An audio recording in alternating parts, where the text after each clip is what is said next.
Alors, bienvenue pour cette deuxième séance du séminaire du LabEx ICA qu'on consacre au territoire, au processus de territorialisation et au rapport qu'entretiennent avec ce territoire des acteurs économiques qui relèvent des secteurs des industries culturelles, des industries créatives, des industries numériques également, ou d'autres secteurs qui impliquent les acteurs de ces industries.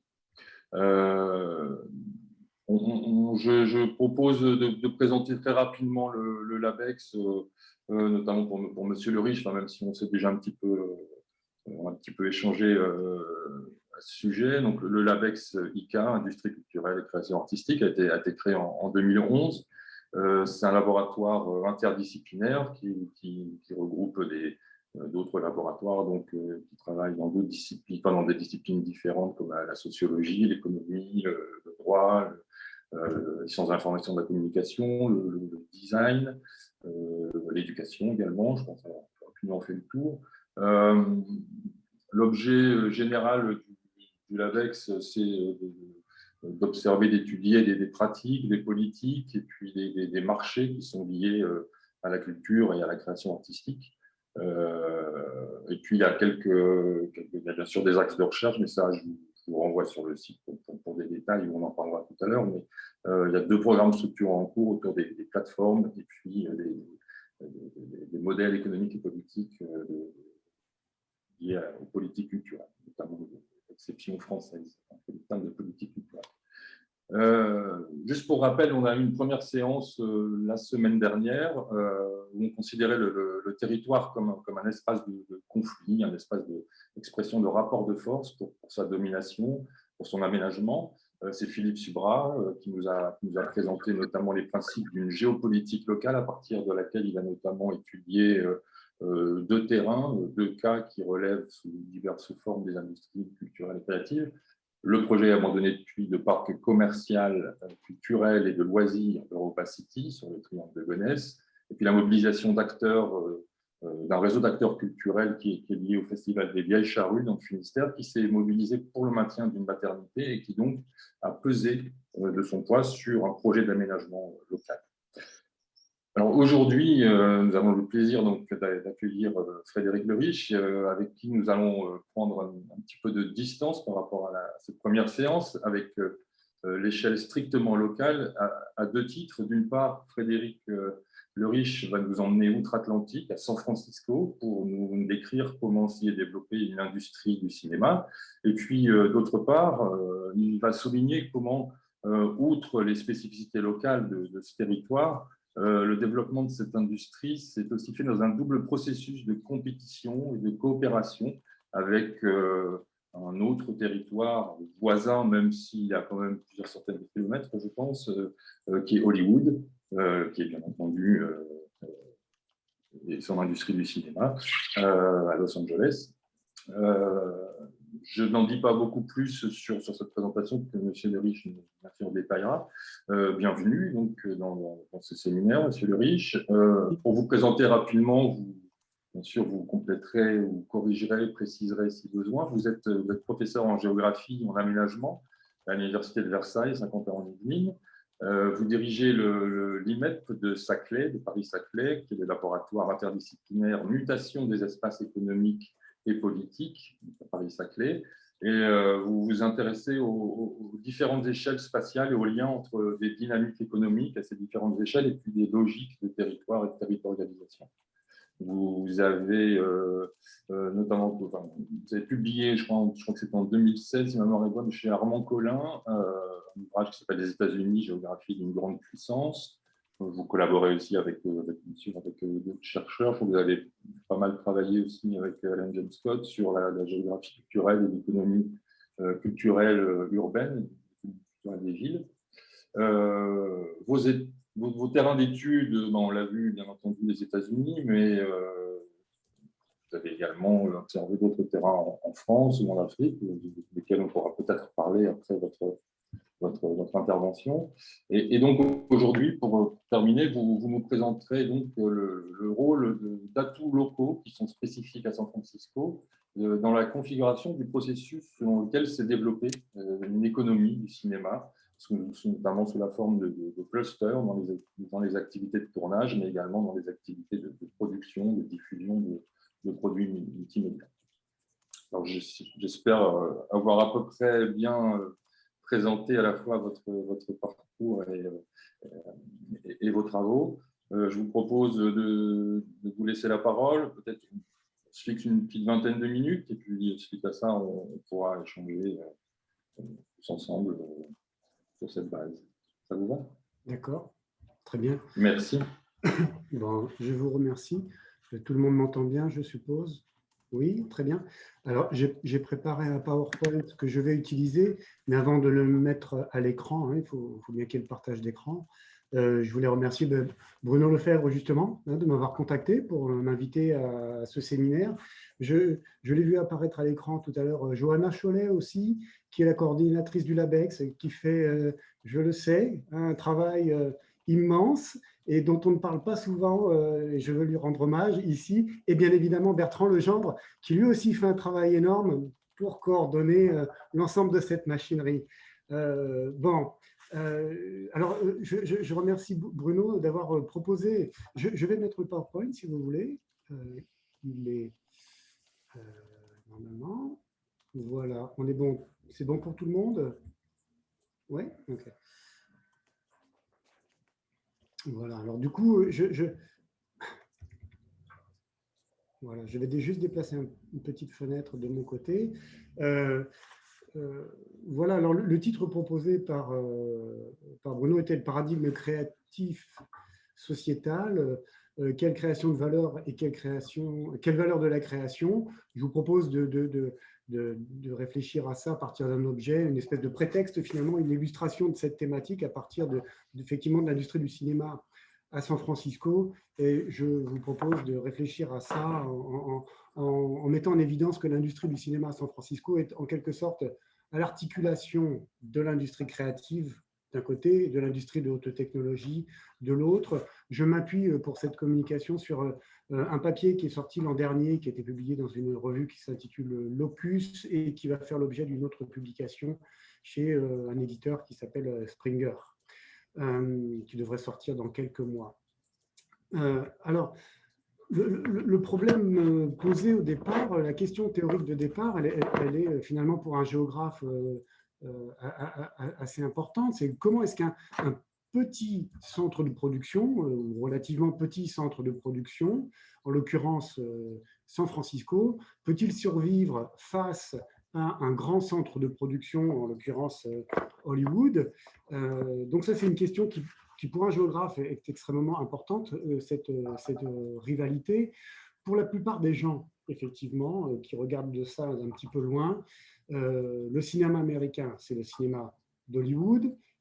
Évidemment, c'est vrai à 80%, je dirais, en termes de capacité de production, de coordination des projets, on peut le mesurer autrement. Mais il y a aussi un cinéma important à New York, incarné par un certain nombre de réalisateurs qu'on connaît, Martin Scorsese, Woody Allen ou Spike Lee, mais également à San Francisco, et ça on le sait peut-être moins, à San Francisco, il y a aussi des metteurs en scène importants et des entreprises importantes, et un cluster industriel important sur lequel duquel je vais discuter aujourd'hui, c'est Francis Ford Coppola, Clint Eastwood ou George Lucas, qui sont aussi des noms qu'on peut associer à San Francisco, au point que dès les années 1980, un journaliste évoquait la région de San Francisco du point de vue de la production cinématographique comme la capitale alternative de la production cinématographique en Californie. Alors, comment s'est développé un cluster à San Francisco et pourquoi il s'est développé à San Francisco? Et je vous propose de réfléchir à ça à partir de 3 hypothèses qui sont liées. C'est presque la même hypothèse finalement, mais qui est formulée de 3 manières différentes. Je reprends d'abord d'une manière un peu théorique les réflexions de Dominic Power sur le principe différenciatif et ce qu'il appelle la positionnalité marketing, le positionnement commercial, si vous préférez, qui me paraît un point important pour comprendre les caractéristiques de San Francisco. L'existence aussi de ressources territoriales spécifiques, et j'insiste évidemment là-dessus dans dans mes réflexions. Et là, je reprends, quand je parle de ressources territoriales, les travaux de Gumuchian ou de Pecker, et Pecker en particulier. Et de ce point de vue-là, à San Francisco, on peut mettre en avant une histoire et une expérience urbaine tout à fait originale, avec l'espèce de slogan de San Francisco, c'est Only in San Francisco, des paysages absolument exceptionnels, absolument uniques, paysages urbains, paysages naturels, et surtout une combinaison des deux qui rend San Francisco, qui fait de San Francisco une ville très particulière. Une culture alternative aussi, qui est marquée par un certain nombre de personnages ou de mouvements socioculturels. John Muir, hein, qui est le père fondateur, d'une certaine manière, le père fondateur de l'écologie américaine, a passé énormément de son temps à San Francisco. Le mouvement des beatniks, le mouvement des hippies, et plus tard aussi les mouvements gays, les mouvements LGBT, sont aussi largement associés à la ville de San Francisco. Donc il y a une culture alternative, iconoclaste, extrêmement importante à San Francisco, et aussi, évidemment, la Silicon Valley, hein, le pôle de haute technologie de la Silicon Valley, qui joue aussi un rôle extrêmement important. Et la troisième hypothèse que je formule aussi, et qui est un petit peu imbriquée dans celle que je viens d'évoquer, c'est le fait, et comme le disait Bruno Lefebvre tout à l'heure, simplement que San Francisco est un petit peu aussi joue aussi en complémentarité avec Hollywood. C'est une espèce d'aiguillon utile qui, je vais essayer de montrer comment les deux centres de production travaillent ensemble, certes de manière rivale, mais aussi travaillent d'une certaine manière avec une bonne intelligence. Alors, bon, je ne vous ferai pas l'injure d'insister sur la localisation de la Californie ou de la région de San Francisco. J'ai juste mis une carte et surtout quelques rappels. On a affaire à une région urbaine d'à peu près 7 millions d'habitants. C'est déjà une métropole importante, y compris dans le paysage américain. Je vais traiter les questions qui nous intéressent aujourd'hui en 3 points successifs. Je vais faire un point sur la trajectoire de l'industrie du cinéma à San Francisco. Et puis après, j'insisterai sur le fait que San Francisco, hein, dans ce contexte, a été un lieu de tournage important, et puis ensuite un lieu de production aussi cinématographique important. Alors, premier point donc, sur la trajectoire de l'industrie du cinéma à San Francisco, je voudrais rappeler quelques éléments chronologiques. Le rôle pionnier de San Francisco, il a été souligné par un certain nombre d'auteurs, mais je voudrais surtout mettre en évidence les premiers pas qui sont incarnés par la technique de la chronophotographie qu'avait mise au point Edward Muybridge, qui a passé une partie de son temps à San Francisco et qui du coup est associé au premier pas de l'image en mouvement. Hein. Le cinéma américain, c'est le motion picture. Motion picture, c'est pas autre chose que l'image en mouvement, et qui a été d'une certaine manière techniquement, bien sûr, je parle de la proto-histoire du cinéma par Edward Muybridge. On évoquera aussi, c'est connu des grands spécialistes évidemment, hein, mais le passage de Charlie Chaplin dans la petite ville, c'était à l'époque une petite ville de Niles, qui fait partie aujourd'hui de la ville de Fremont. Il a tourné quelques films, on considère qu'il a tourné 5 films entre 1915, avec le premier film qu'il a tourné, c'est The Tramp, le Vagabond, et puis quelques films qui ont suivi, et surtout dans les années 20, du coup, à l'époque du cinéma muet, d'autres réalisateurs sont venus également tourner des films à San Francisco. Sauf qu'en 1915, et surtout dans cette petite période 1915-1920, a lieu ce qu'on va appeler par convention la percée d'Hollywood. La percée d'Hollywood, elle commence sans doute avec le film The Birth of a Nation de David Griffith, qui joue un rôle fondamental dans le succès commercial d'Hollywood, avec une machine à succès qui se met en place à ce moment-là à Hollywood, les réalisateurs, les comédiens, etc. Je vais pas faire je suis pas ici pour faire un exposé sur Hollywood, mais enfin Hollywood décolle véritablement à ce moment-là, et du coup tous les autres sites de production sont relégués au second rang. Hein, du fait du succès d'Hollywood. Ça se traduit par le niveau d'emploi, le nombre d'entreprises qui se stabilisent, voire qui déclinent dans d'autres centres de production. Alors, l'une des conséquences, c'est qu'on pourrait imaginer que San Francisco serait sorti de cette industrie du cinéma. J'ai envie de dire oui et non. dans la mesure où, effectivement, l'industrie du cinéma ne se développe pas ou plus à San Francisco comme lieu éventuellement de production, mais San Francisco restera de manière, je dirais, comme un bruit de fond, en quelque sorte, un lieu de tournage. Je vais revenir là-dessus dans une petite seconde. Et puis surtout, les industries, des technologies vont être mises au point à San Francisco et le développement industriel orienté vers des nouvelles technologies va se développer à San Francisco. Et ces technologies, dans la plupart du temps, elles vont être utiles au développement des industries cinématographiques. Je pense aux tubes amplificateurs, par exemple, aux technologies de télévision, le Dolby, le fameux Dolby ou le THX. Ce sont des technologies qui sont mises au point dans des entreprises, dans les laboratoires de recherche de San Francisco. Je mentionnerai en particulier en 1939 la société Disney qui se tourne vers Hewlett-Packard. Hewlett-Packard est une jeune entreprise à ce moment-là, et pour fabriquer des tubes spéciaux qui seront utilisés pour l'orchestration et la sonorisation très particulière du film de Fantasia. Bon, par la suite, c'est évidemment dans le prolongement de Hewlett-Packard, etc., c'est le développement de la Silicon Valley. Je n'insiste pas là-dessus, c'est une autre histoire. Et également, dans les années 90, Internet et les technologies du multimédia qui vont ouvrir de nouvelles opportunités pour le cinéma, tout ça étant associé bien évidemment au développement d'un marché du travail important dans les domaines technologiques en particulier. Alors, il y a parallèlement, surtout depuis une trentaine d'années ou bientôt une quarantaine d'années, le temps passe, une politique publique de soutien à l'industrie qui va se mettre en place. C'est une politique ciblée qui a pour objectif d'attirer les projets extérieurs.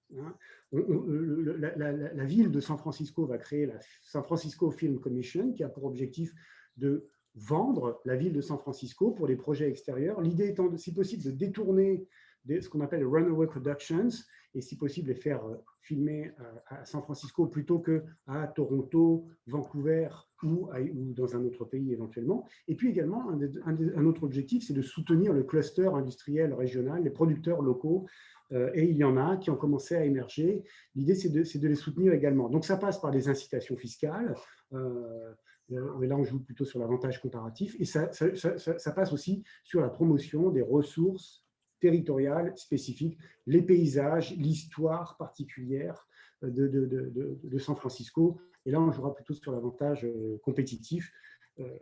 Et puis aussi, ce qui se passe au tout début des années 1990, c'est une espèce d'effet d'aubaine, d'une certaine manière, un nouveau contexte géopolitique qui va ouvrir des opportunités qu'on ne peut pas anticiper, évidemment, liées à la fin de la guerre froide, qui vont de fait libérer du foncier.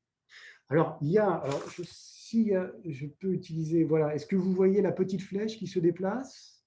Très bien. Alors, vous avez d'une part ici le Presidio, qui est une base militaire. Bon, il y a toute une histoire du Presidio, mais peu importe. C'est une base militaire. Et vous avez aussi, à l'angle de cette carte, et vous l'avez ici, une image aérienne plus grande, ce qui s'appelle Treasure Island, en fait, qui sont des bases militaires, même si l'histoire de Treasure Island est un petit peu différente, mais peu importe.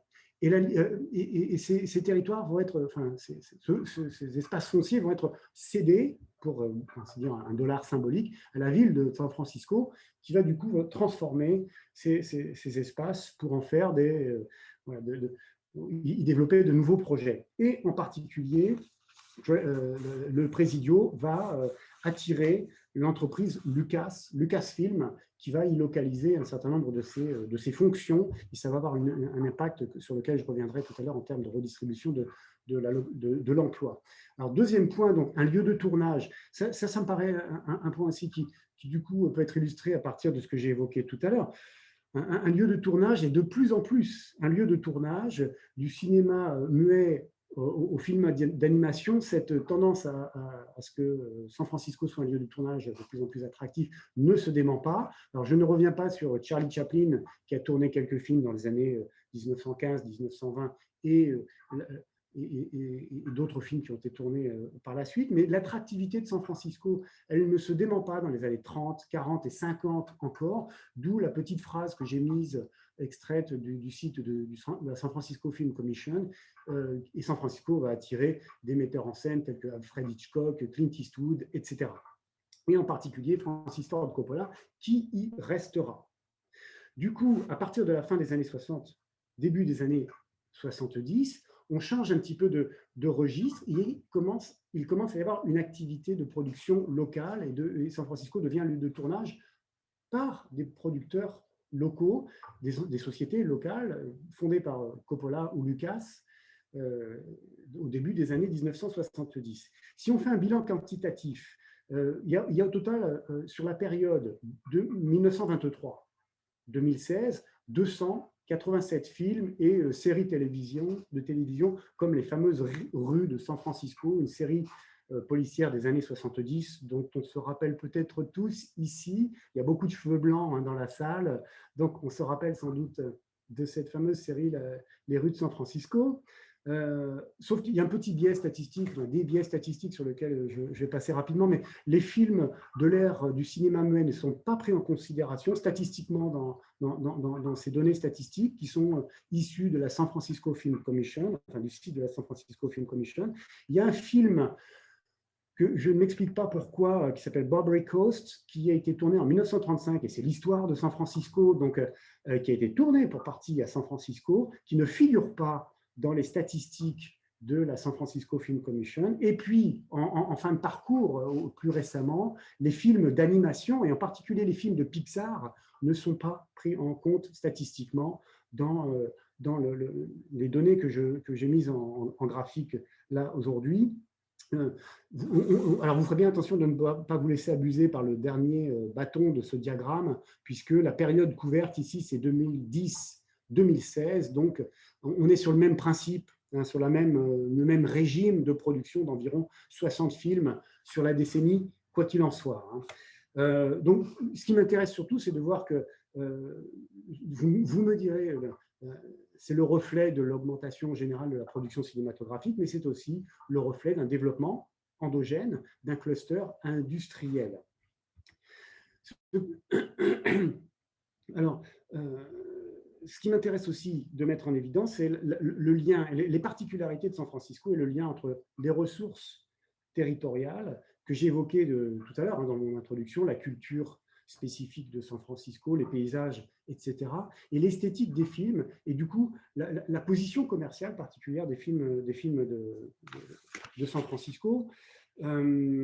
Et je reprendrai, en l'affinant un petit peu, les réflexions de Pleven, qui a proposé un découpage binaire en identifiant des villes prétextes, les villes qui sont simplement le support d'un scénario et d'un tournage, et les villes textes, les villes qui ont du coup un rôle important, qui jouent un rôle central dans les films. Je vous propose d'affiner un petit peu tout ça en identifiant finalement quatre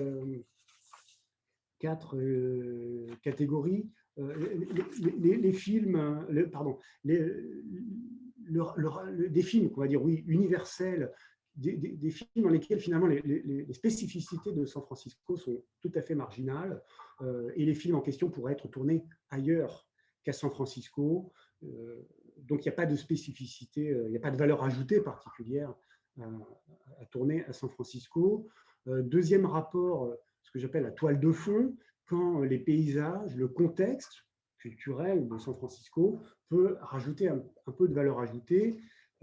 Et il est important pour le cinéaste du coup de tourner ce film, les films à San Francisco. Et ensuite, un rapport que j'appelle de type ingrédient, dans lequel les caractéristiques les spécifiques de San Francisco, la culture, les paysages, l'histoire locale, l'environnement économique aussi local, jouent un rôle extrêmement important. Et puis la quatrième catégorie, c'est ce que j'appelle objet, voire sujet, pourquoi pas, quand le film porte sur San Francisco lui-même, quand c'est San Francisco qui est l'objet même, ou le prétexte, j'ai envie de dire, du film, c'est l'histoire locale, les personnages. Alors, on peut en trouver quelques exemples, et je vous ai mis un tableau qui est extrait de la publication que j'ai faite, dont je parlais tout à l'heure. Alors, par exemple, les films universels, c'est THX 1138, qui a été réalisé par George Lucas en 1971. En fait, George Lucas, il voulait tourner le film au Japon au départ. Il n'a pas eu le budget. Il a été obligé de tourner le film à San Francisco. Et il est impossible de deviner à partir des images du film, de deviner que le film est effectivement tourné à San Francisco. Il n'y a pas de valeur ajoutée particulière de San Francisco dans ce film. Toile de fond, par exemple, c'est dans Basic Instinct qui date de 1992. Il y a une valeur ajoutée, je dirais, esthétique de San Francisco, mais il n'y a pas de lien particulier avec la ville elle-même. Ce qui m'intéresse plus, ce sont les villes dans lesquelles il y a un rapport de type ingrédient, enfin les films dans lesquels il y a un rapport de type ingrédient. Je voudrais simplement mentionner un exemple à partir de La Planète des singes, la dernière trilogie qui est sortie en 2011, 2014, 2017, où ces films, finalement, si on les regarde, je ne suis pas spécialiste de l'esthétique cinématographique, et sans doute qu'on pourra rediscuter de ça tout à l'heure, mais c'est finalement une dystopie urbaine, une dystopie qui relève du genre de la science-fiction, qui est ancrée en fait dans le capitalisme high-tech de San Francisco, dans le capitalisme de la Silicon Valley. L'objectif est de faire des expérimentations, l'objectif est de gagner de l'argent à partir de l'innovation technologique. Et évidemment, il y a un grain de poussière dans l'histoire et on connaît la suite. D'autres exemples pour les films qui sont dits objets, des exemples qu'on peut trouver, c'est par exemple Escape from Alcatraz, l'évasion d'Alcatraz, évidemment, ça porterait un nom autre si ce n'était pas à San Francisco. Mais il y a un autre film qui me paraît important pour illustrer ce type parce que ça s'inscrit dans un débat sociopolitique très très vif du début des années 70. C'est le film qui s'appelle La Tour infernale, qui date de 1974 et qui relate de manière très critique les mécanismes de la promotion immobilière à San Francisco et qui dénonce les promoteurs immobiliers sans scrupules qui œuvrent au début des années 70 à San Francisco.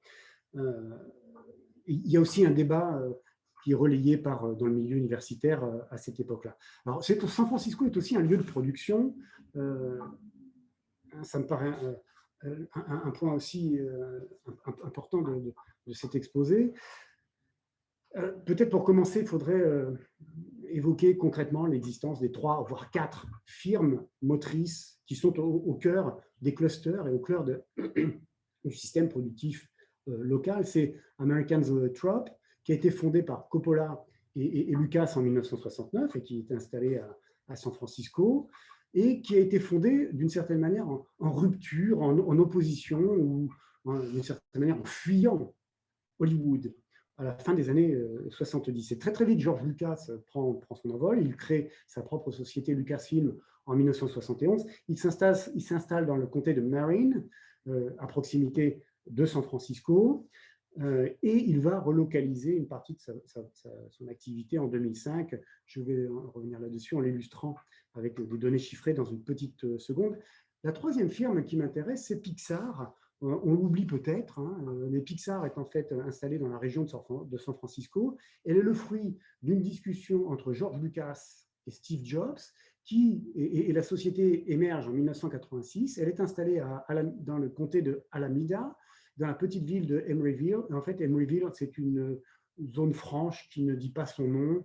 Il y a plus d'emplois que d'habitants. Les taxes locales, ils sont extrêmement faibles. Donc, on joue là sur le différentiel de fiscalité pour attirer un certain nombre d'entreprises. Et Pixar s'est installé, en l'occurrence, à Emeryville, de l'autre côté de la baie, et avec un succès non négligeable. Et Pixar incarne assurément cette relation entre les industries créatives et les industries de haute technologie. Et puis, plus récemment, une société qui joue aussi un rôle extrêmement important et sur laquelle on reviendra sans doute parce qu'elle illustre une partie de mon propos, c'est la société Netflix qui a été créée en 1997 et qui est installée dans le comté de Santa Clara. Le comté de Santa Clara, c'est la Silicon Valley, tout simplement, dans la ville de Los Gatos. Au départ, les fondateurs ont pour objectif de monter un système de location de DVD qui soit original, qui soit performant. Ça marche relativement bien, mais sans plus. Mais surtout, le décollage de Netflix, c'est à partir de 2007, quand ils se mettent à faire du VOD, Video on Demand, c'est-à-dire de la vente, de la commercialisation, de la location de films en ligne, via Internet. Et à partir de 2013, on sait, la société Netflix devient une société de production et ça va chambouler le système de production, même si de toute façon, une partie de la production, concrètement, peut avoir lieu à Hollywood. Les relations entre les deux pôles de production sont des relations assez importantes et Netflix peut demander à des sociétés hollywoodiennes d'opérer les tournages. Mais le centre de commandement, dans ce cas-là, il est du côté de la Silicon Valley. Alors, voilà. Du côté des firmes et de l'emploi, l'évolution générale sur la période récente, elle atteste du succès de ce cluster industriel, à peu près 700 films aujourd'hui, c'est plus 13% entre 2011 et 2018. C'est pareil sur l'emploi, on est à peu près à 13 000 emplois aujourd'hui, c'est 21% de plus au cours de la période récente 2011-2018. Et il y avait en 1990 quelque chose comme 7 900 emplois. Donc, c'est un cluster qui, depuis une trentaine d'années, ne cesse de confirmer son succès. Je mentionnerai quelques évolutions particulières sur lesquelles je veux mettre l'accent. Alors, attendez, je déplace la petite image. Et cette évolution, il faut la mettre en lien, je dirais, avec l'émergence des entreprises motrices que j'évoquais tout à l'heure. C'est dans un premier temps le décollage précoce dès les années 70 du comté de Marin et du comté de San Francisco, avec, sur la période récente, au cours des années 2010, disons, une sorte de stabilisation du poids relatif dans le paysage régional. Ça ne veut pas dire que l'emploi ne se développe pas, parce que l'emploi, y compris à Marin County et San Francisco, se développe, mais le poids relatif est aujourd'hui stabilisé. Au cours des années 90 et 2000, du fait du succès de Pixar, qui est installé dans le comté de Alameda, un emploi qui commence à se développer de manière assez consistante, au point que, vous voyez, j'ai mis en exergue le chiffre de 291% d'augmentation de l'emploi dans le comté de Contra Costa, qui est situé juste à proximité du comté de Alameda, entre 2011 et 2018. Et puis un décollage récent également dans le comté de Santa Clara. J'y ai ajouté le comté de San Mateo, et Santa Clara, c'est la Silicon Valley, avec une croissance de l'emploi au cours de la dernière période de 31%. Évidemment, c'est moins que Contra Costa, mais ça n'est pas négligeable pour autant. Alors, je vous ai mis ce tableau qu'on peut reprojeter tout à l'heure. Je voulais juste insister. Alors, il y a voilà, la petite flèche sur le chassé-croisé ici entre Marin County, qui fait à peu près 2200 emplois en 2003 et qui tombe finalement à quelque chose comme, je vais m'arrêter à 2011, à 700 ou 800 emplois en 2011, et inversement, le comté de San Francisco, 1700-1800 emplois, et qui monte à 3700 emplois au cours de cette période. Et c'est le chassé-croisé que j'évoquais tout à l'heure, l'opportunité foncière que j'ai mentionnée tout à l'heure avec cette El Presidio, cette base militaire qui a été convertie en lieu de vie urbaine, qui a été réintégré dans la fabrique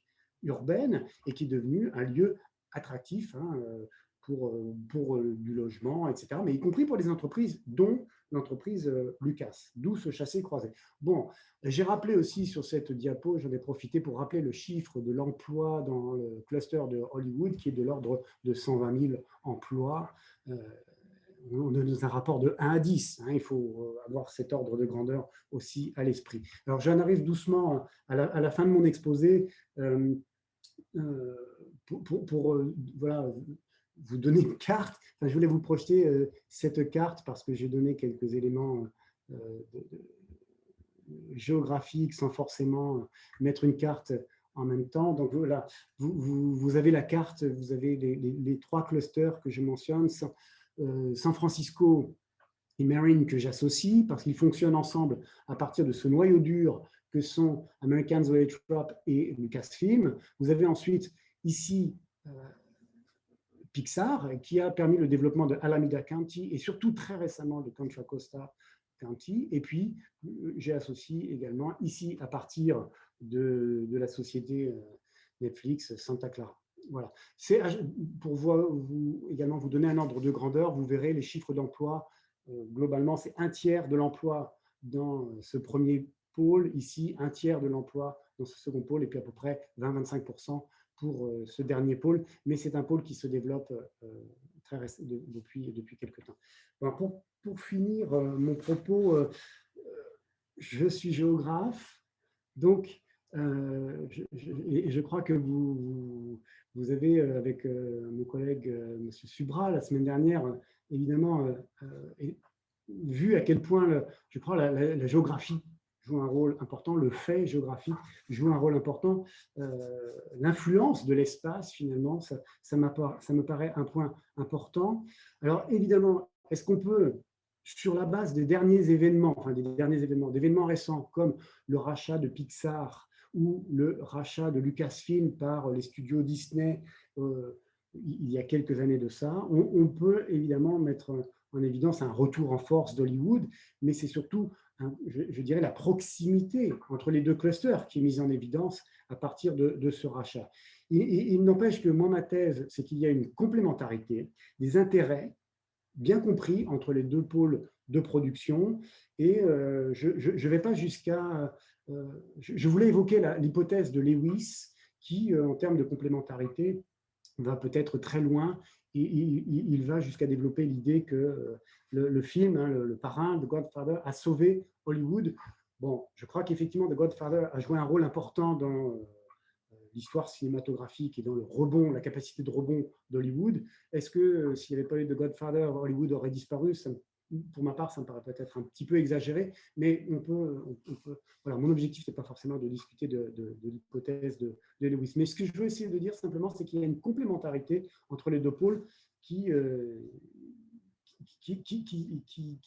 repose sur les premiers pas, finalement, de San Francisco. Et puis, deuxième point aussi, je voudrais insister sur la capacité de San Francisco, vous l'aurez compris, à bousculer, à réveiller Hollywood, une capacité disruptive de l'industrie cinématographique de San Francisco, qui passe au départ par le rejet d'Hollywood, qui passe aussi par des capacités d'innovation esthétique, technologique, des capacités d'innovation commerciale aussi. Et le dernier exemple qu'on peut avoir de cette capacité disruptive de San Francisco dans cette industrie, c'est l'émergence de Netflix, qui a provoqué des réactions, chez Disney, et qui a provoqué aussi des idées et des opportunités chez un certain nombre de nouveaux entrants sur cette industrie. Je pense à Amazon, par exemple. Et donc, pour terminer, moi, mon idée, c'est que finalement, je suis géographe, je ne suis pas un spécialiste de l'esthétique du cinéma américain, mais j'ai tendance à défendre l'idée qu'il ne s'agit pas exactement d'un cinéma d'auteur. Je ne suis pas totalement convaincu par cette idée-là. Je ne suis pas totalement convaincu par l'idée d'un cinéma indépendant. Souvent Hollywood, les majors d'Hollywood jouent un rôle important, y compris auprès des petits producteurs. Il me semble que les ressources territoriales jouent un rôle important, et c'est pour ça que je défends la thèse d'un cinéma des lieux, pour le formuler de cette manière-là, pour insister sur l'influence des ressources territoriales. Pour finir, simplement, vous l'aurez compris, San Francisco, ça n'est pas un centre de production satellite d'Hollywood. San Francisco a une capacité d'initiative, une capacité à bousculer Hollywood, et sans doute pas à remplacer Hollywood, mais San Francisco devrait continuer à suivre sa trajectoire spécifique dans les décennies à venir. Voilà, je vous remercie. Je vous propose d'arrêter le PowerPoint pour qu'on apparaisse tous à l'écran, ou est-ce que vous voulez que je le laisse peut-être? Je ferme. OK. Bon, merci pour votre attention. Merci beaucoup pour cette présentation qui était passionnante. Est-ce que quelqu'un a une réaction, une question?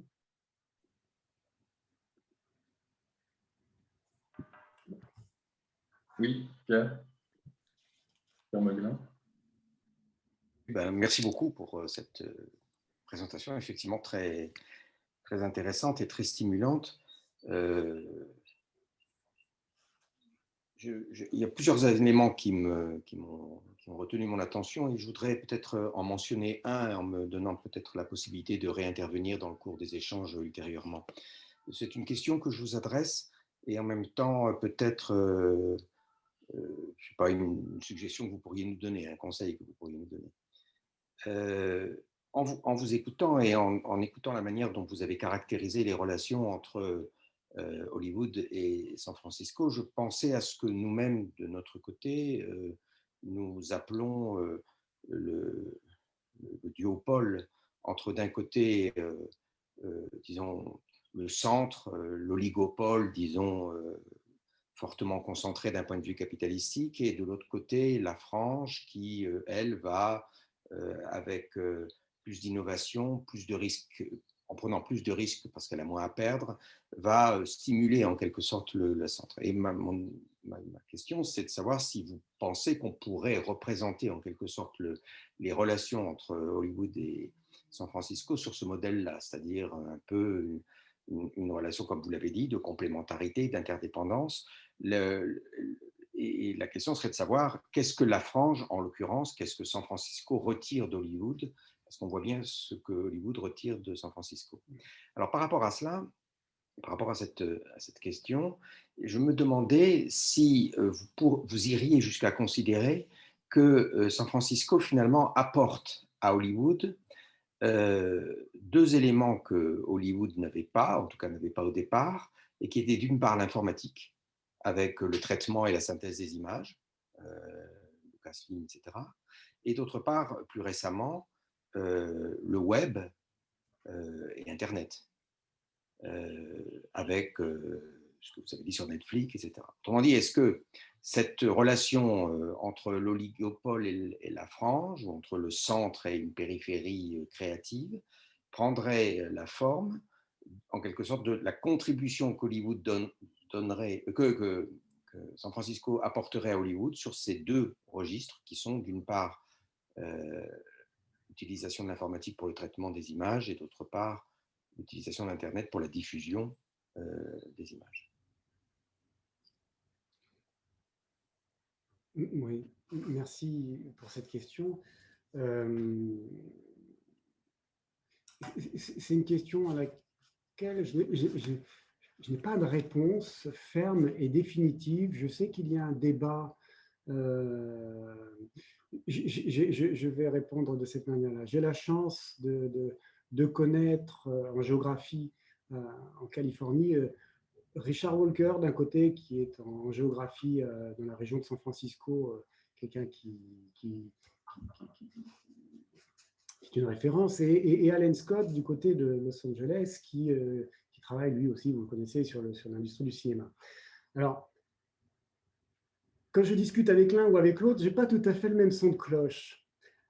Donc, moi, ce qui me paraît important, peut-être pour répondre à votre question, c'est l'informatique et le multimédia. Je vais les mettre ensemble, si vous voulez bien, parce que finalement, on peut les considérer comme des industries connexes. Il y a, je dirais, une espèce de primauté de la Silicon Valley qui est peut-être qui a toujours une longueur d'avance d'une certaine manière en termes d'innovation. L'industrie du multimédia, elle se développe d'abord dans la Silicon Valley. Les capacités de traitement des images, elle est plus importante dans la Silicon Valley, mais il y a, quand on dit ça, on a l'impression que du coup, il n'y a rien autour, et c'est pas vrai du tout, parce que il y a à Los Angeles, il y a un comté, enfin, l'immense aire urbaine de Los Angeles, c'est 20 millions d'habitants. Hein. Il y a un comté qui s'appelle Orange County, et dans Orange County, il y a une concentration d'entreprises de haute technologie qui était extrêmement importante, avec des capacités de traitement d'images, justement, qui est aussi extrêmement importante. Et j'aimerais répondre à votre question en évoquant deux sociétés, mais leur nom m'échappe. Ce cinéaste qui a fait E.T., vous me dites Spielberg. Spielberg, oui, Spielberg, exactement. Donc, Spielberg et Lucas, en fait, ont fondé chacun leur société de production, et Spielberg aussi, je ne me rappelle plus le nom de sa société, mais qui est une société de production de films d'animation.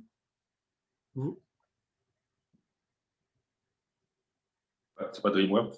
C'est DreamWorks, oui, c'est ça. C'est DreamWorks. J'aurais dû, oui, tout à fait. Mais DreamWorks est à Los Angeles, hein. Donc, il y a aussi un potentiel dans le domaine de la production de films d'animation, de traitement d'images, qui est non négligeable à Los Angeles. Ce qui fait que cette relation entre les deux pôles, elle est un peu complexe, parce qu'on ne peut pas dire qu'il y a un centre d'innovation qui bénéficie à l'autre et qui récupère, parce que l'autre, Los Angeles, a aussi une capacité d'innovation assez importante. Mais pour répondre à votre question, je crois que San Francisco a toujours une petite marge d'avance, d'une certaine manière. Et dans l'autre sens, qu'est-ce que Los Angeles apporte à San Francisco? J'ai envie de dire que la relation n'est pas tout à fait égale, et il me semble que la relation joue plutôt à l'avantage d'Hollywood, finalement. Los Angeles peut utiliser San Francisco comme lieu de tournage et utiliser les entreprises locales. Mais les capacités Voilà, il y a une espèce de rivalité en termes de maisons de production. Si on reprend les 4 entreprises que j'évoquais tout à l'heure, qu'on peut considérer presque comme des sociétés qui sont rivales des grands majors ou des sociétés de production d'Hollywood,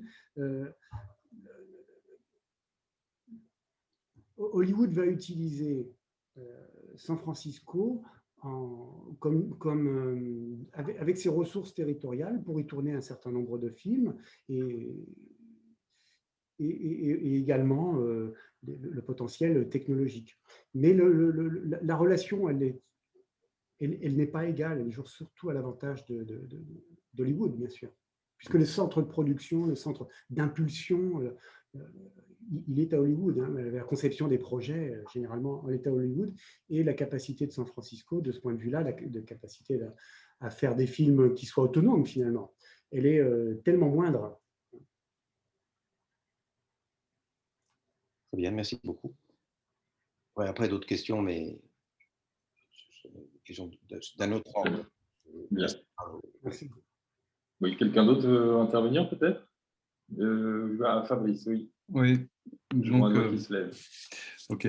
Désolé si j'en ai raté d'autres, pas tout le monde en même temps. Fabrice. Oui, merci. Merci pour cette présentation vraiment très riche et très intéressante, sur notamment le côté aussi trajectoire historique, avec le côté, enfin, j'ai bien apprécié. Moi, j'aurais une question sur la définition, finalement, au fond, de la notion de cluster chez vous.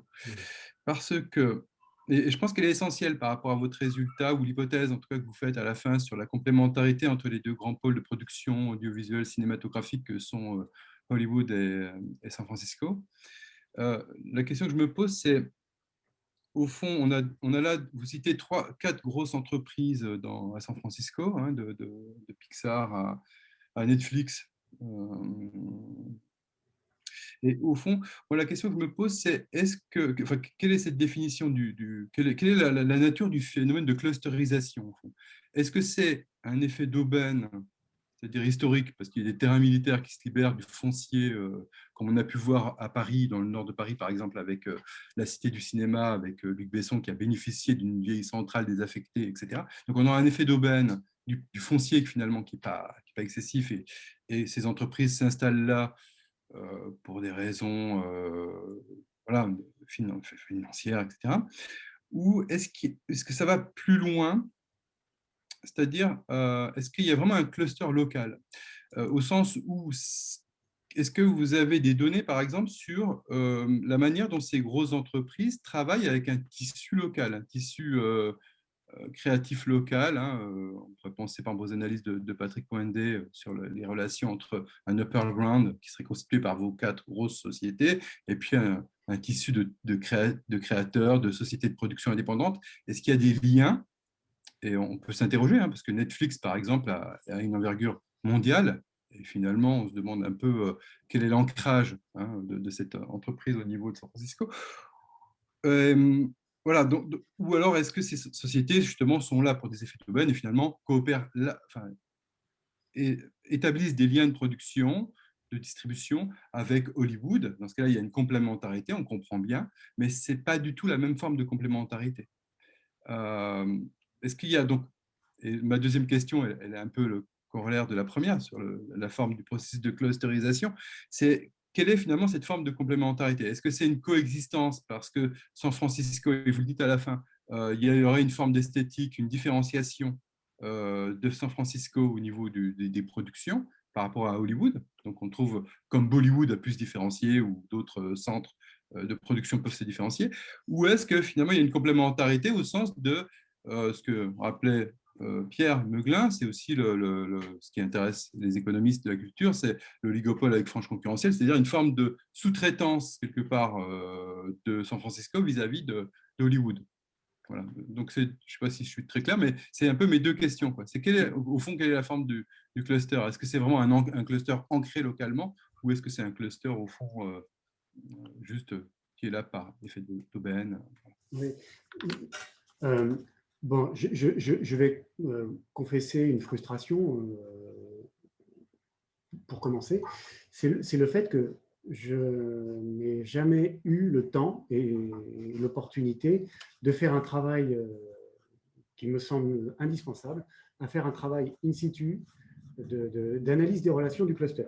Ça, je n'ai pas eu le temps de le faire. C'est l'étape suivante que j'espère pouvoir mettre en œuvre. Et j'espère que d'ici quelques années, on aura l'occasion de rediscuter de tout ça. Mais moi, j'ai une frustration absolument colossale par rapport à ça. Non pas que je rêve de rencontrer George Lucas pour lui-même, mais effectivement, d'analyser les relations interfirmes, ça me paraît extrêmement important et on ne peut pas comprendre les dynamiques du cluster sans effectivement aller sur place et puis faire un travail en profondeur. Ça, je ne l'ai pas fait. Ce que je peux dire pour répondre à votre question, c'est qu'en fait, il y a une émergence depuis le territoire, il y a une émergence endogène. D'accord? Donc, cette émergence, elle est liée au succès de l'industrie, elle est liée au succès commercial de l'industrie, et on peut du coup, entre guillemets, postuler les relations interentreprises au sein de ce cluster. Donc, pour l'instant, j'ai envie de dire, j'en suis à ce stade-là. Pour ce qui est de la localisation, ça veut dire qu'il faudrait aussi faire un travail précis d'identification de la localisation de chacun des... Il y a quelque chose, vous avez vu, hein, quelque chose comme 700 entreprises identifiées, faire une cartographie précise, plus aussi cartographier les liens. Bon, ça, pour l'instant, je ne l'ai pas fait. On est d'accord sur le fait que la cartographie que j'ai faite est une cartographie à la fois régionale et infra-régionale en identifiant des ancrages plus liés à tel ou tel comté. Par contre, ce qui est clair, c'est que ça sort du territoire d'une certaine manière et les effets d'aubaine, ils jouent finalement à la marge. L'effet d'aubaine lié aux présidiaux, hein, cette opportunité foncière qui a émergé au début des années 90, et il faut attendre une quinzaine d'années quand même pour que ça se traduise effectivement dans bon, il y a des négociations qui se mettent en place pour que ça se traduise par l'installation de Lucasfilm. Là, il y a un effet d'aubaine d'une certaine manière, mais c'est un effet d'aubaine qui je pense, n'a pas d'impact sur les relations avec les autres entreprises.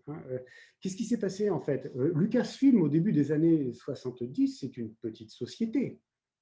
Et cette petite société, elle est finalement d'une certaine manière, et c'est le géographe qui parle et qui prend forcément mesure de ces questions-là. Avec le succès de la société, elle est très très vite confrontée, Lucasfilm, à des problèmes concrets. Où est-ce que je mets mes salariés? Où est-ce que je mets la nouvelle division informatique et de traitement d'images? que je crée à la fin des années 70. Donc, il y a un problème foncier immobilier qui émerge très, très vite du fait du succès de la société Lucas.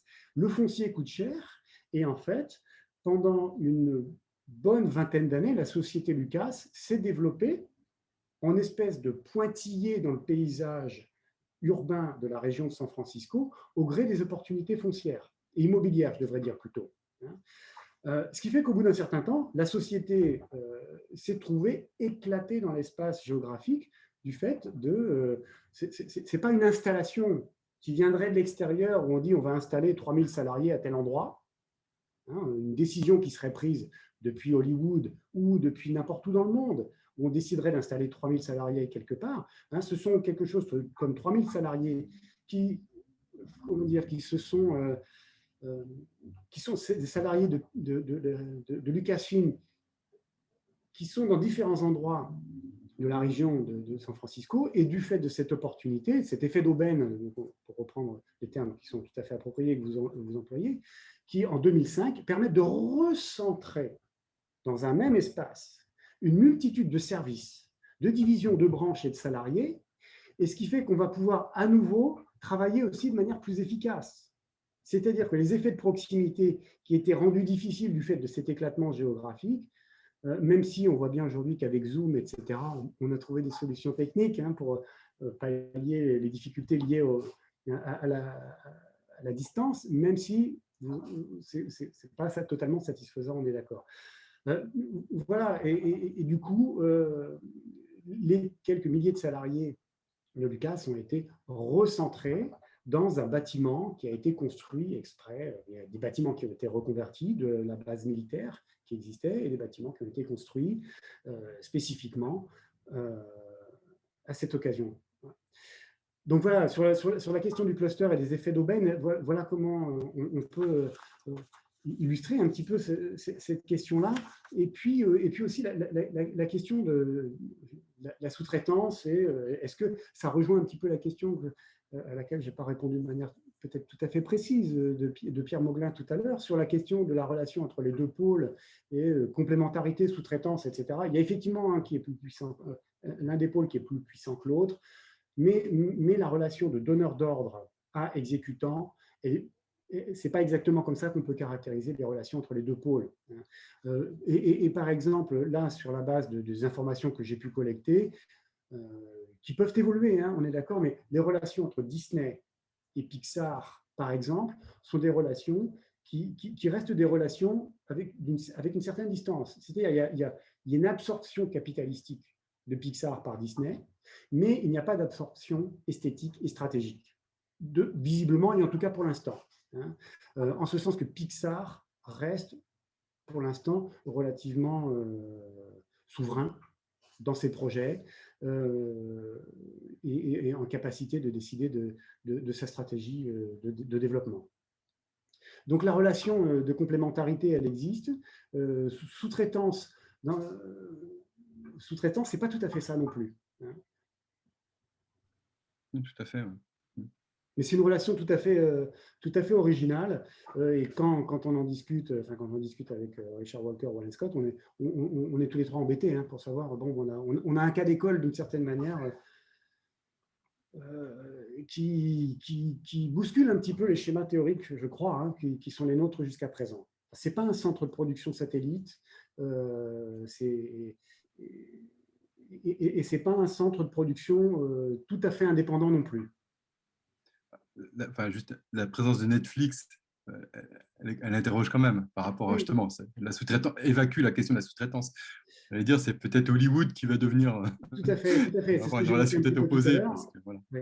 C'est très intéressant en tout cas, merci. Oui, Netflix, les capacités de production de Netflix sont pas colossales au départ, et Netflix est tourné vers des centres de production, y compris vers des sociétés de production hollywoodiennes.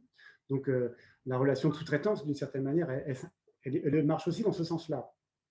C'est un cas de relation entre deux pôles industriels qui est tout à fait particulière. Merci. Merci beaucoup. D'autres remarques, questions? Il me semble qu'il y a une question sur le chat, non? Oui, alors vous avez en partie répondu, hein, mais donc sur le chat, en effet, une question de Sejong Han. Une question simple sur la base militaire. Dans quelle mesure la ville ou le comté a mis en place la politique de cluster? Et peut-être plus largement, cette question-là, vous l'avez évoqué en partie, mais quel a été le rôle des acteurs, des décideurs publics aussi dans le développement de ce cluster-là, aussi bien à l'échelle locale que peut-être à l'échelle de l'État, voire fédérale. C'est-à-dire, est-ce qu'il y a aussi est-ce qu'on est sur une opportunité industrielle qui a été soutenue par des mesures fiscales, des mesures de libération de foncier, etc.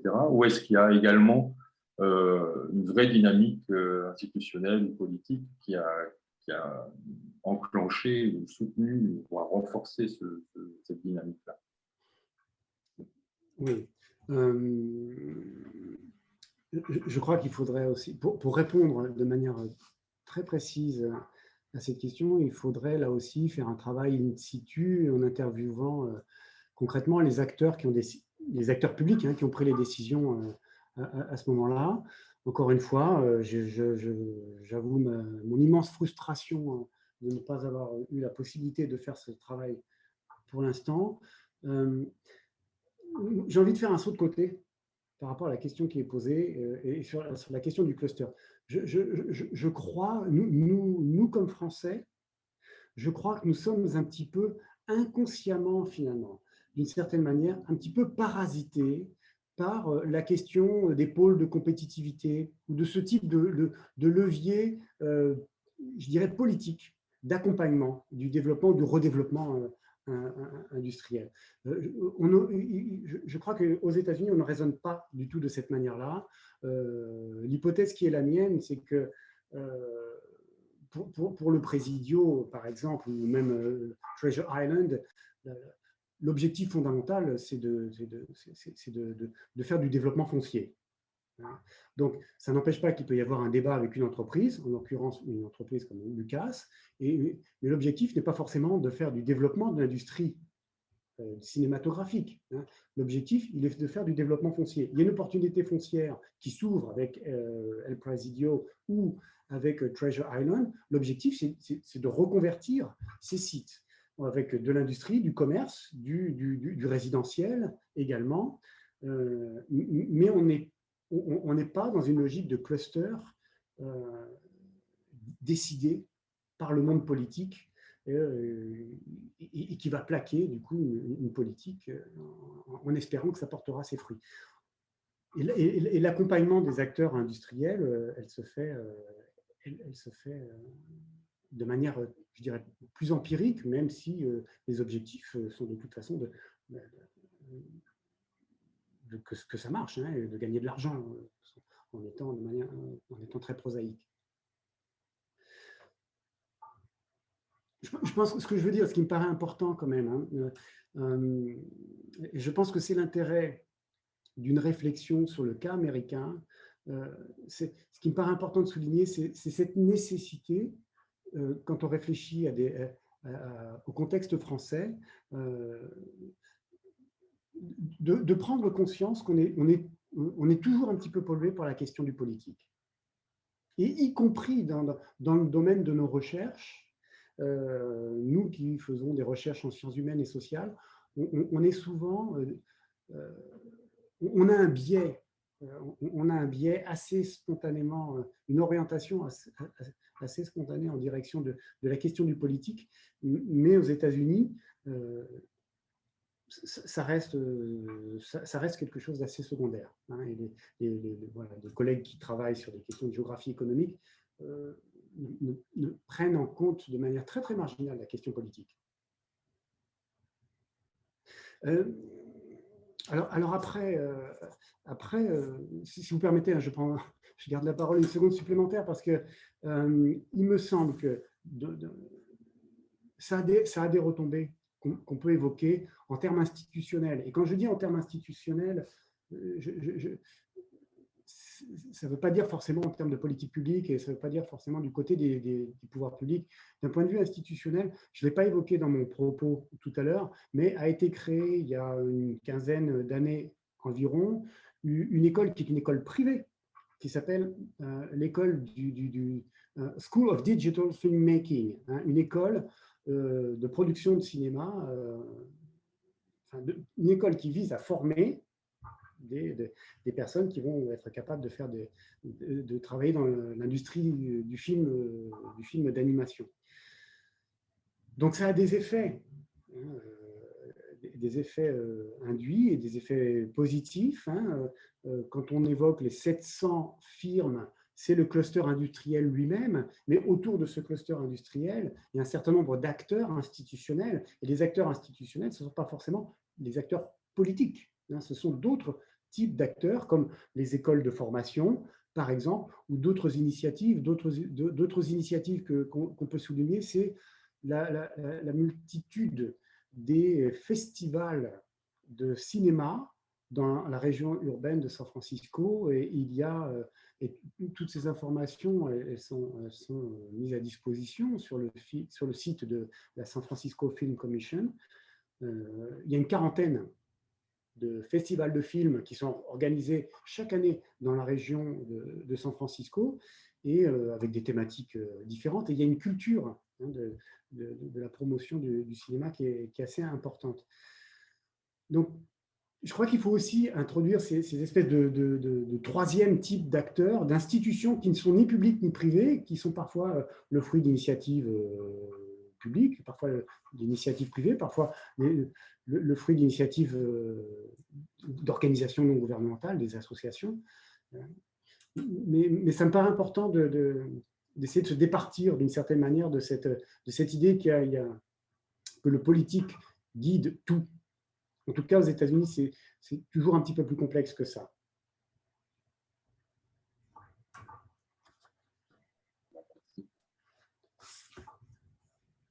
Je pense que tu peux intervenir. Si je peux ajouter quelque chose, ouais. Sans doute aussi pour répondre un petit peu à cette question, je pense que l'un des intérêts bien compris de la ville de San Francisco, en particulier de la ville de San Francisco, à partir de la création de la San Francisco Film Commission et de toute cette politique destinée à attirer des projets cinématographiques qui viennent souvent d'Hollywood, ou d'accompagner aussi les producteurs locaux, l'un des intérêts bien compris, c'est de faire la promotion de San Francisco.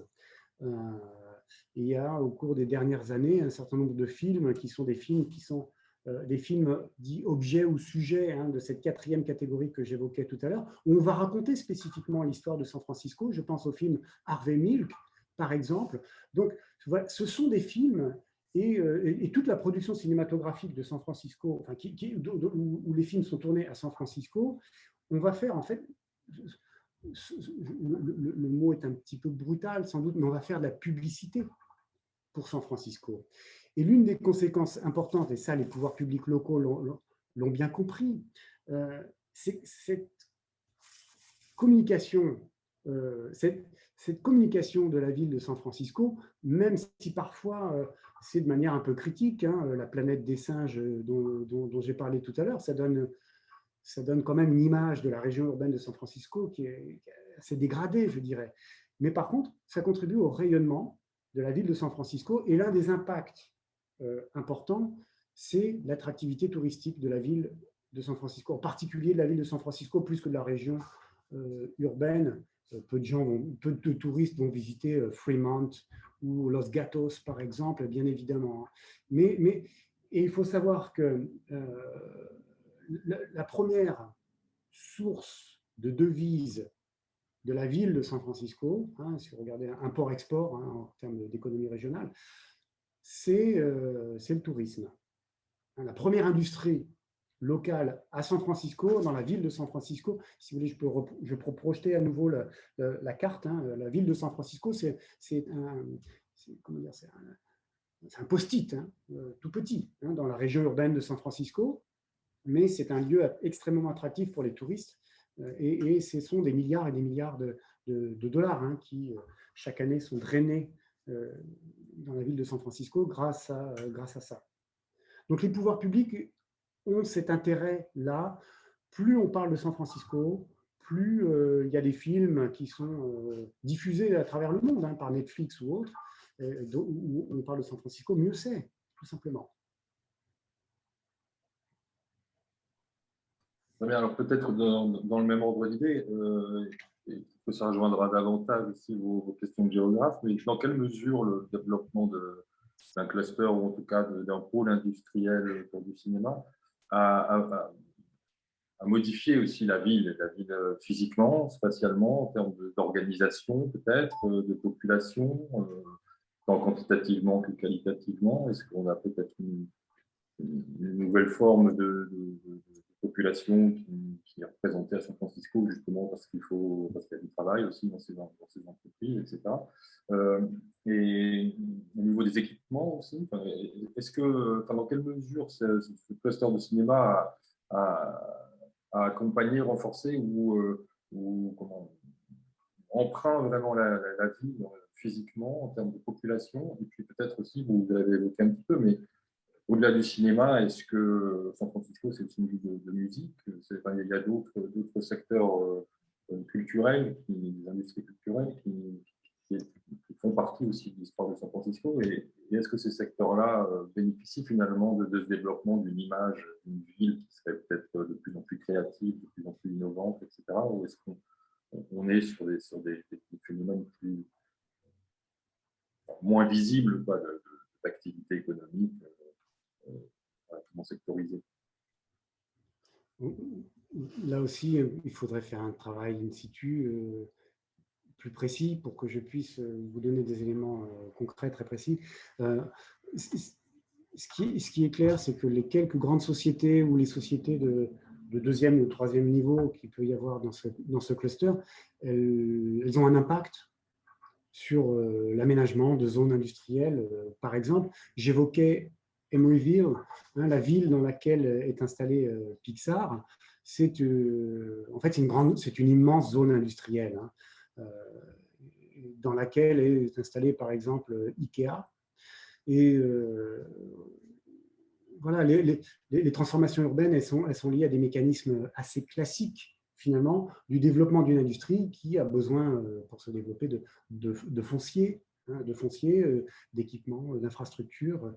Bon, là, ça, c'est relativement classique. Après, il y a quelque chose comme 12 13 000 emplois.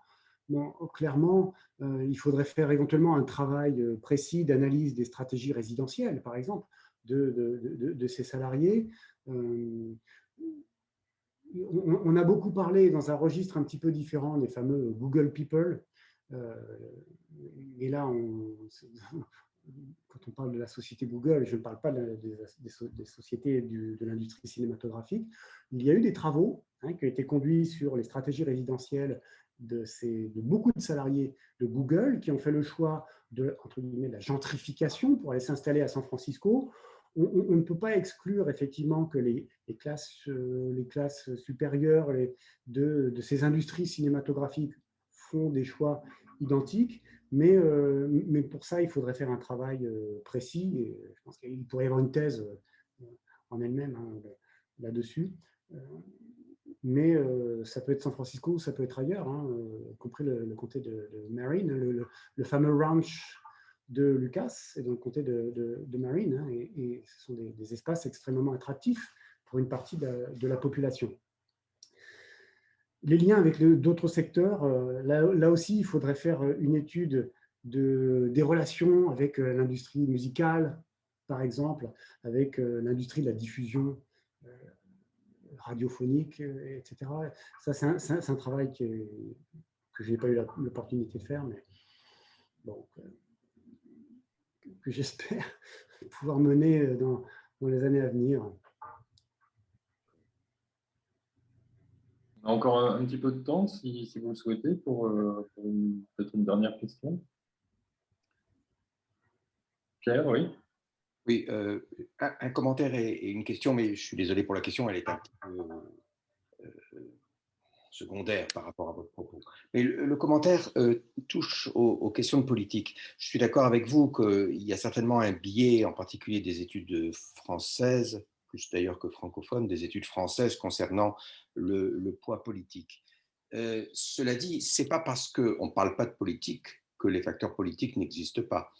Alors vous me direz, aux États-Unis, les enjeux politiques sont peut-être moins différenciés, moins contrastés qu'en France, mais il y a quand même des enjeux politiques, et on l'a vu d'ailleurs sur la dernière période. Je me demande plutôt si, en fait, le biais porterait moins sur les aspects politiques, disons sur la trop grande sensibilité que nous, Français, avons par rapport aux questions politiques, mais porterait davantage peut-être sur le fait que nous sommes trop marqués par une représentation de l'espace dans lequel il y a un centre et une périphérie.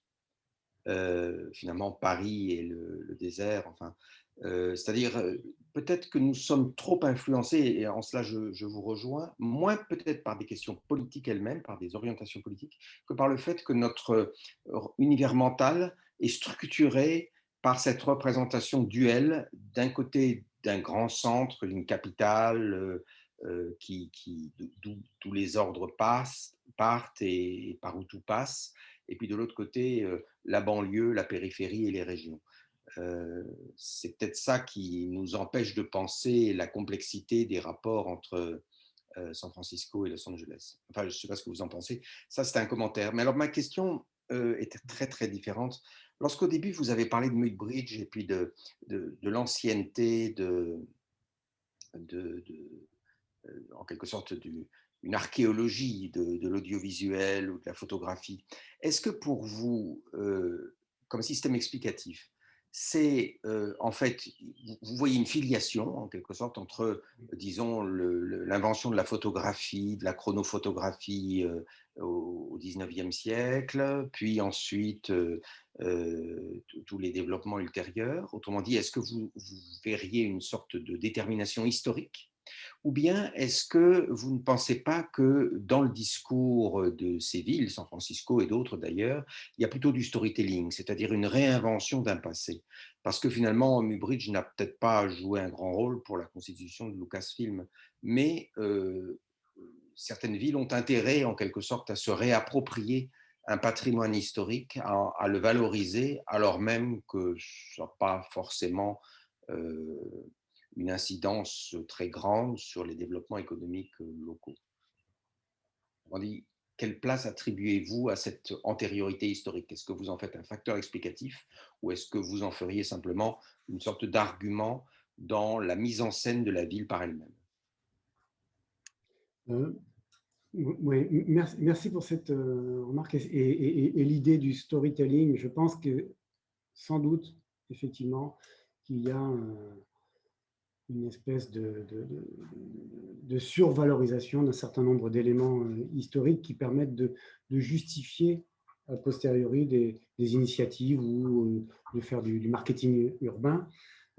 J'ai quand même envie de réfléchir en termes de trajectoire et du fait que Edward Muybridge ait passé un moment de sa vie à San Francisco ou que Charlie Chaplin aussi y ait passé un moment. Je pense que,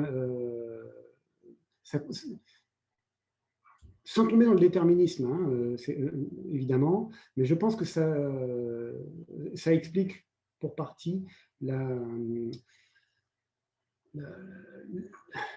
l'intérêt d'un certain nombre de producteurs pour San Francisco, de producteurs extérieurs ou de producteurs qui, pendant un certain temps, sont extérieurs, mais qui finalement décident de s'installer et de rester à San Francisco.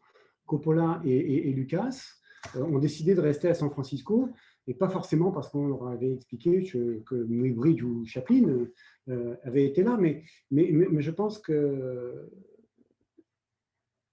dans le cas de Coppola, c'était aussi une rupture consommée avec les grands studios, et il y avait une volonté de s'installer ailleurs. Et c'est San Francisco parce que aussi parce qu'il y a une histoire cinématographique, il y a des liens qui avaient été créés antérieurement du fait des films de Chaplin et autres jusque dans les années 1920, San Francisco avait été un lieu attractif pour des cinéastes comme Hitchcock, par exemple. Donc, il n'y a pas de déterminisme mécanique simple, évidemment. Mais je crois qu'effectivement, cette image, renouvelée effectivement régulièrement, cette image ravive l'intérêt, ravive l'attention et sans doute explique une partie de l'attractivité de San Francisco, en particulier au fin des années 60, début des années 70. Et on aura compris que c'était une période déterminante parce qu'à partir de ce moment-là, effectivement, il y a des maisons de production qui sont installées dans la région de San Francisco et qui, du coup, vont avoir un impact déterminant sur le marché de l'emploi, sur le nombre de films produits sur place. Je pense que je n'ai pas passé suffisamment de temps sur le diagramme que j'ai évoqué tout à l'heure, mais on voit très nettement qu'à partir des années 1970, le nombre de films produits augmente de manière assez spectaculaire et on est aujourd'hui sur un rythme d'à peu près une 60aine de films chaque année. Voilà, je m'éloigne un petit peu de la question de départ, mais oui, après, je voudrais juste aussi commenter sur cette idée je ne dis pas malgré tout que le politique ne compte pas. Hein. Le politique aux États-Unis compte et compte beaucoup, effectivement, mais c'est sans doute, je crois que notre biais français a peut-être tendance à survaloriser et surestimer la puissance du politique. Et aux États-Unis, le politique est étudié. Je pense qu'il y a un collègue qui s'appelle Kevin Cox, qui a travaillé énormément sur ces questions-là, de politique locale en particulier. Et il montre bien à quel point, finalement, il y a une espèce de des mécanismes qui sont assez proches entre ce qui se passe aux États-Unis et ce qui se passe en France ou en Europe. Le politique joue un rôle important. Mais pas forcément comme décideur. Je pense que la différence fondamentale, elle se fait sans doute là. La capacité de décision, de prendre des initiatives du politique est moindre aux États-Unis, en tout cas à l'échelle locale, et va être un accompagnateur, va accompagner accompagner des projets de développement industriel et répondre à des demandes d'industriels. Je pense que, bon, ça fait des années que je réfléchis à ces questions-là. Je n'ai jamais été fichu de répondre en 3 mots et de manière totalement tranchée. Mais effectivement, je crois que ce sont des questions qui sont importantes. C'est une question épistémologique, finalement. Hein, donc, c'est très compliqué de répondre à ça. Merci beaucoup. Bien, merci. Écoutez, si là, je ne vois pas spécialement de main levée, 18h25, là, je vous propose qu'on clôt cette séance maintenant. En tout cas, merci beaucoup. C'était à la fois votre présentation et puis les questionnements qui partaient un petit peu dans tous les sens, dans toutes les directions. Je pense qu'en tout cas, on donnait un éclairage vraiment passionnant sur ce cas, comme vous le dites, qui est quand même relativement spécifique hein, de coopération, de compétition entre Hollywood et San Francisco. C'était vraiment un grand plaisir. Si vous voulez un petit mot de la fin. Oui, juste un petit mot. Merci infiniment de m'avoir invité pour ce cycle de séminaire. Je suis vraiment honoré d'avoir fait cette présentation devant vous. Je vais vous présenter mes excuses d'une certaine manière d'avoir répondu de manière si large à des questions si précises parfois. J'ai cette immense frustration de ne pas avoir pu passer. J'aimerais. Bon, je crois qu'on est tous dans la même problématique. Je veux un sabbatique, voilà. Je veux un CRCT, aller sur place, faire du travail de terrain. Je pense qu'on a tous et toutes, je ne sais pas, il y a eu quelques femmes sans doute, été confrontés à ça à un moment ou un autre de notre carrière. Il me faut un CRCT pour aller renouveler mes connaissances et approfondir mes connaissances de ce cluster à San Francisco. Et avec un petit peu de chance, d'ici 4 ou 5 ans, on aura l'occasion de refaire le point sur San Francisco. Peut-être que Bertrand Legendre a le moyen de vous accorder CRCT, je ne sais pas. À l'UVSQ, si vous pouvez le faire à l'UVSQ. Je levais la main, non pas pour vous dire que je vous envoie le chèque immédiatement. Non, évidemment, ce n'est absolument pas en mon pouvoir, vous le savez bien. Et merci à Pierre de faire comme s'il pensait que j'avais ce pouvoir. Non, j'ai trouvé moi aussi votre intervention extrêmement intéressante. C'est évidemment naturellement frustrant parce que au fil de l'échange, on voit bien s'élargir, hein, le périmètre des questions que nous pourrions traiter. Mais c'est déjà en soi extrêmement intéressant. Et surtout, on entend dans vos propos tous les liens, toutes les connexions possibles. Et là, je remercie Bruno de vous avoir invité, toutes les connexions possibles avec les questions qui sont les nôtres, l'ABEX, hein, les questions évidemment de territoire, de politique publique. Le foncier, évidemment, on n'a pas tellement l'habitude d'en parler, mais là, en l'occurrence, c'est extrêmement présent. C'est évidemment aussi présent quand on s'intéresse au cluster nord-parisien. Donc tout cela est très très riche. Et j'espère bien, moi, que cette conférence ou ce séminaire dans lequel vous intervenez ne sera pas un one-shot, hein, et que nous pourrons réfléchir avec vous à la possibilité de continuer à travailler sur ces questions-là. Je suis convaincu que plusieurs collègues du LABEX sont déjà et seront intéressés à suivre vos travaux et peut-être à s'y associer d'une manière ou d'une autre. Merci en tout cas beaucoup à vous. Merci. Merci. Avant de vous lâcher tous, je me permets quand même de vous rappeler, vous informer pour ceux qui n'avaient pas l'info, qu'il y a une troisième et dernière séance là, dans le cadre de ce séminaire qui se déroulera mardi 6 juillet, dans 2 semaines, si je compte bien, oui. Même heure, 17h, 18h30. Et là, on abandonne un petit peu, on la met de côté en tout cas, la géographie, parce qu'on va accueillir Corinne Vercher-Chaptal, qui est professeure en gestion, et qui abordera ces questions-là de territoire et de relations entre acteurs sur les territoires, sous l'angle de la gouvernance notamment. Et elle nous parlera d'un cas très intéressant d'une SIC, une société coopérative d'intérêt collectif, qui a été créée pour gérer une plateforme numérique dédiée à la mobilité sur un territoire. Et à partir de cette SIC, et de ce projet, se sont mis en place vraiment des changements profonds dans les relations entre les citoyens, les élus, les entreprises sur ce territoire pour d'autres objets que strictement cette gestion de la mobilité. Voilà. Écoutez, en tout cas, je vous remercie tous encore une fois. C'était pour moi un grand plaisir de vous entendre, de vous voir. Et j'espère que vous avez pris le même plaisir.